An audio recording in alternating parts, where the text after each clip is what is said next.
Bismillahirrahmanirrahim. Assalamualaikum warahmatullahi wabarakatuh. Perkenalkan, nama saya Erika Nabila Junaid, NIM 2004010031 dari kelas EKIS 3B.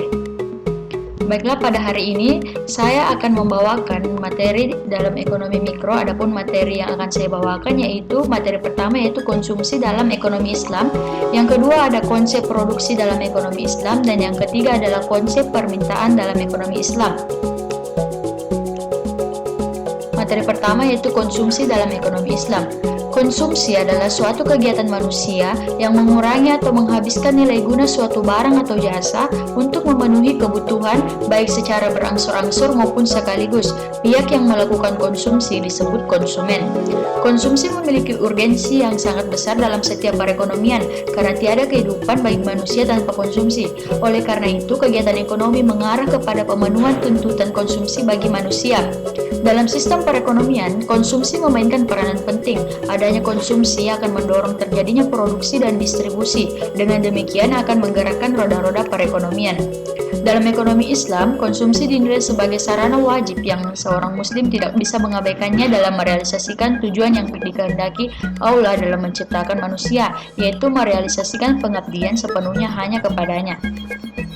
Seorang ulama besar, Imam Al-Ghazali yang lahir pada tahun 450, telah memberikan sumbangan besar dalam pengembangan dan pemikiran dalam dunia Islam. Sebuah tema yang menjadi pangkal tolak sepanjang karya-karyanya adalah konsep maslahat, atau kesejahteraan sosial atau utilitas atau kebaikan bersama. Sebuah konsep yang mencakup semua urusan manusia, baik urusan ekonomi maupun lainnya, dan yang membuat kaitan yang erat antara individu dengan masyarakat, bahwa Al-Ghazali telah menemukan sebuah konsep fungsi kesejahteraan sosial yang sulit diruntuhkan dan yang telah dirindukan oleh ekonomi modern.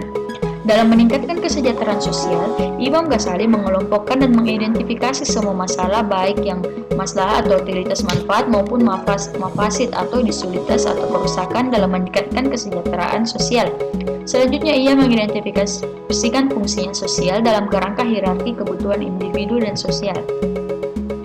Adapun tujuan konsumsi dalam ekonomi Islam yaitu bukan hanya sebagai kepuasan dunia, tetapi juga kesejahteraan akhirat. Mencukupi kebutuhan dan bukan memenuhi kepuasan atau keinginan adalah tujuan aktivitas ekonomi Islam. Dalam membandingkan konsep kepuasan dengan pemenuhan kebutuhan, maka perlu membandingkan tingkat tujuan hukum syara, yakni daruriyah atau tujuan yang harus ada dan mendasar bagi penciptaan kesejahteraan dunia dan akhirat, dan hajiyah atau bertujuan untuk memudahkan kehidupan, dan tahsiniyah atau menghendaki kehidupan indah dan nyaman. Baik, itulah tadi materi tentang konsumsi produksi, konsep konsumsi dalam ekonomi Islam. Baiklah, selanjutnya kita akan melangkah ke materi selanjutnya yaitu konsep produksi dalam ekonomi Islam.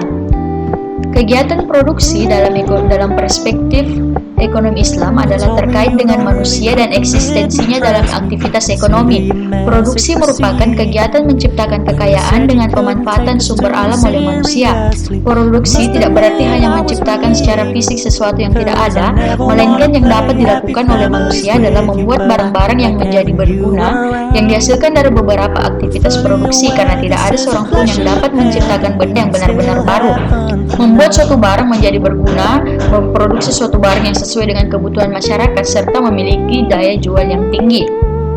Adapun tujuan produksi dalam ekonomi Islam yaitu pada dasarnya adalah untuk menciptakan maslahah yang optimum bagi manusia secara keseluruhan sehingga akan dicapai falah yang merupakan tujuan akhir dari kegiatan ekonomi sekaligus tujuan hidup manusia. Falah itu sendiri adalah kemuliaan hidup di dunia dan akhirat yang akan memberikan kebahagiaan hakiki bagi manusia. Dengan demikian, kegiatan produksi sangatlah memperhatikan kemuliaan dan harkat manusia, yakni dengan mengangkat kualitas dan derajat hidup manusia. Kemuliaan harkat kemanusiaan harus mendapat perhatian besar dan utama dalam keseluruhan aktivitas produksi, karena segala aktivitas yang bertentangan dengan pemuliaan harkat kemanusiaan bertentangan dengan ajaran Islam.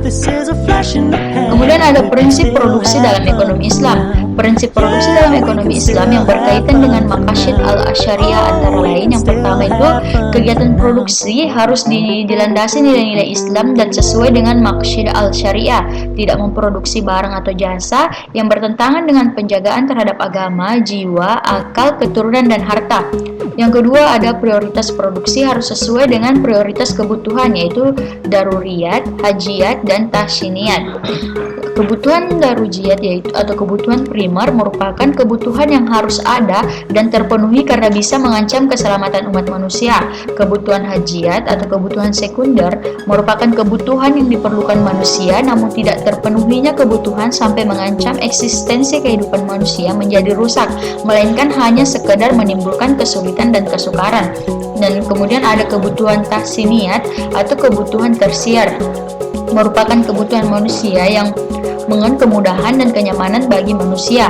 Dan yang ketiga, ada kegiatan produksi harus memperhatikan aspek keadilan, sosial, zakat, sedekah, infak, dan wakaf. Baik, itulah tadi materi konsep produksi dalam ekonomi Islam. Sekarang kita melangkah ke materi selanjutnya, yaitu konsep permintaan dalam ekonomi Islam. Secara umum, permintaan adalah banyaknya jumlah barang yang diminta pada suatu pasar tertentu dengan tingkat harga tertentu pada tingkat pendapatan tertentu. Besar kecilnya perubahan permintaan ditentukan oleh besar kecilnya perubahan harga. Jika ini terjadi, maka berlaku perbandingan terbalik antara harga terhadap harga permintaan dan berbanding lurus dengan penawaran.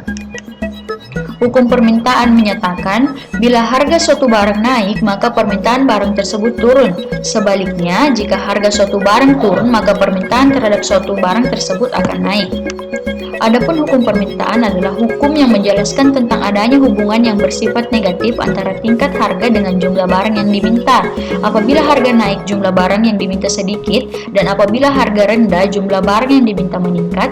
Karena pada hakikatnya makin rendah harga suatu barang, maka makin banyak permintaan terhadap barang tersebut. Sebaliknya, makin tinggi harga suatu barang, maka makin sedikit permintaan terhadap barang tersebut.